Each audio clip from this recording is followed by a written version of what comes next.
പ്രതിപക്ഷ നേതാവ് പിണറായി വിജയന്റെ വീട്ടിലുൾപ്പെടെ നടത്തിയ റെയ്ഡ് രാഷ്ട്രീയ പ്രേരിതമാണെന്ന് മുൻ മന്ത്രി കെ.എൻ. ബാലഗോപാൽ. എതിരായി അഭിപ്രായം പറയുന്നവരെ ഉന്നം വെക്കുകയാണ്. പ്രതിപക്ഷ നേതാവിനെ ടാർഗറ്റ് ചെയ്യുകയാണെന്നും ബാലഗോപാൽ കുറ്റപ്പെടുത്തി. പ്രതിപക്ഷ നേതാവ് പിണറായി വിജയന്റെ വീട്ടിലുൾപ്പെടെ നടത്തിയ റെയ്ഡ് രാഷ്ട്രീയ പ്രേരിതമാണെന്ന് മുൻ മന്ത്രി കെ.എൻ. ബാലഗോപാൽ. എതിരായി അഭിപ്രായം പറയുന്നവരെയാണ് ഉന്നം വെക്കുന്നത്. എന്തുകൊണ്ട് ഇ.ഡി കേസ് എടുക്കുന്നില്ല എന്നാണ് കോൺഗ്രസ് ചോദിച്ചിരുന്നത്. ഇപ്പോൾ ഡീൽ ആരൊക്കെ തമ്മിലാണെന്ന് വ്യക്തമായി. ഇന്നിപ്പോ നമ്മുടെ മുഖ്യമന്ത്രി പിണറായിയുടെ വീട്ടിലും മറ്റ് വീടുകളിലും റെയ്ഡ് നടത്തുന്നത് രാഷ്ട്രീയ പ്രേരിതമാണെന്നുള്ളത് എല്ലാവർക്കും അറിയാവുന്ന കാര്യമാണ്. കാരണം ഈ കേസ് സംബന്ധിച്ച് രാഷ്ട്രീയ പ്രേരിതമാണിതെന്ന് പറയാൻ കാരണം BJP നേരത്തെ തന്നെ രാഷ്ട്രീയമായി എതിരായ അഭിപ്രായം പറയുന്നവരെ ഉന്നം വെക്കുന്ന സമീപനമുണ്ട്. മറ്റ് സ്റ്റേറ്റുകളിലും നമ്മളിത് കണ്ടതാണ്. ഇപ്പോൾ ഇതിൻ്റെ പശ്ചാത്തലത്തിൽ ഒരു കാര്യം കൂടി നമ്മൾ മനസ്സിലാക്കണം. നേരത്തെ രാഹുൽ ഗാന്ധി കേരളത്തിൽ വന്നപ്പോൾ പലപ്പോഴും പറഞ്ഞു, വി.ഡി. സതീശൻ നമ്മുടെ മുഖ്യമന്ത്രിയും മറ്റുള്ള നേതാക്കന്മാരെല്ലാം സ്ഥിരമായി പറഞ്ഞിരുന്നൊരു കാര്യമുണ്ട്. എന്തുകൊണ്ടാണ് ഇ.ഡി കേസെടുക്കാത്തത്, അറസ്റ്റ് ചെയ്യാത്തതെന്ന് ചോദിച്ചിരുന്ന കാര്യം നിങ്ങൾക്ക് ഓർമ്മയുണ്ടാകും.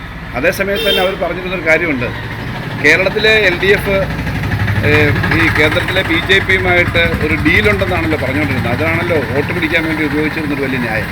അപ്പോൾ ആ ഡീൽ ആര് തമ്മിലാണെന്ന് വ്യക്തമാക്കുന്ന കാര്യമാണ് ഇപ്പോൾ വന്നത്. നിരന്തരമായി കോൺഗ്രസ് ഉൾപ്പെടെ പറഞ്ഞുകൊണ്ടിരുന്നതാണ് എന്തുകൊണ്ട് അറസ്റ്റ് ചെയ്യുന്നില്ല. വീണ ചോദ്യം ചെയ്യലിനോട് നേരത്തെ സഹകരിച്ചതാണ്. കൃത്യമായ രാഷ്ട്രീയം ഇതിലുണ്ട്.